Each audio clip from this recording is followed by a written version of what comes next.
хувьд сүүлийн жилүүдэд киноны хөгжим нэх олон удаа бичихгүй байна л да. Нэлээд хэдэн жилийн өмнө Богд хаан гэдэг киноны хөгжим бичсэн. Тэр киноны хийсэн нөхдүүд бол ерөнхийдөө манай үеийнхний дараагийн үеийнхэн байсан. Би бол түүний дараагийн үеийнхэн буюу хамгийн одоо залуу үеийнхэнтэй бол киноор хамтарч ажиллаагүй. Тэднээс санал ирдэггүй байсан.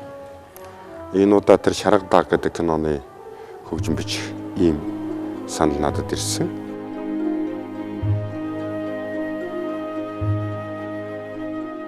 Үнийн чанартай бол тэр монголчуудын олон мянганы байгальтайгаан зохицох гэсэн тэр зохицлынх нь хүслийн дуудлага болж чадсанараа Шарга даг киноны агуулга бол миний анхаарлыг татсан. Энэ чанараараа магадгүй тэгээд олсон жүжигчид зураг авсан байдал эднэр бол ерөнхийдөө тийм сонгодог уламжлалт Монгол киноны одоо барилттай өөрөөр хэлбэл жигч тухайн одоо юу гэдэг чинь жаргал даахгүй зовлонч гэдэг юм уу иймэрхүү уянгын кинонуудны барил бол тэнд байгаа.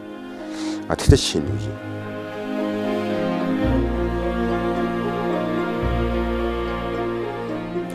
Киноны хувьд миний сэтгэлийг татаж бодолд буусан зүйл бол юу гэхлээр ерөөсөө энэ Монгол хүний би бол тэгж л боддог юм шүү дээ. Ер нь Монгол хүний багш нь хэмбэ гэвэл мал гэж хэлбэрс нэгдэг хүмүүс эвгүйгээр бодох малын одоо шав байхтай яах вэ гэж. Бид нар их монголчуудын тухай их ярьдаг. Бусад ард түмнүүдээс бол үнэхээр одоо байгалийн талаарх мэдрэмж нь сайн. Одоо бүгдээрээ малчин хүн бол бараг л эрдэнэтэй хүмүүс шиг л байдаг гэж. Тэр бол үнэн. Тэр бол тэр мал хичнээн мянган жил малсан малын инстинктээс монголчууд суусан ийм суулт, мэдлэгийн суулт.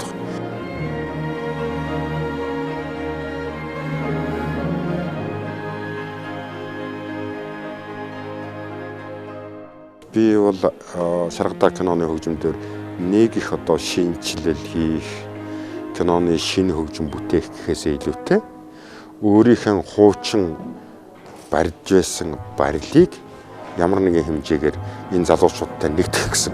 Ингэснээр би юу гардж байсан бэ гэвэл шинэ залуу хүмүүсийн бүтээлтэй тийм хуучин цагийн энэ одоо зөвхөн хоцрогдсон гэж хэлвэл хүмүүс хэлнэ л бидтэй. Миний хувьд бол зүгээр хуучин цагийн хүмүүс энэ шин цагтаагаа нийлээд бас үзэл санаанд нь нэмэр болох болов уу гэж бодсон юм.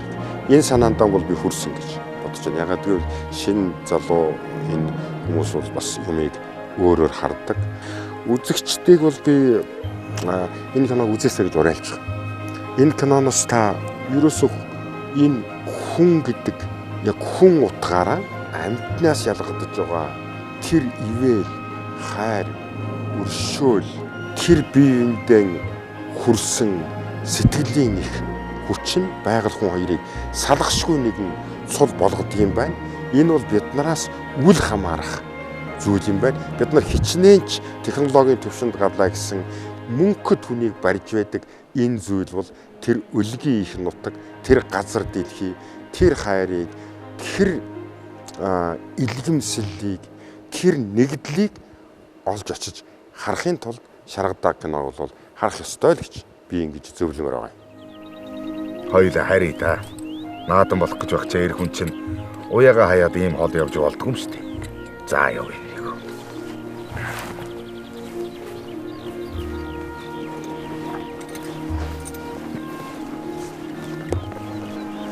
Бэлээ.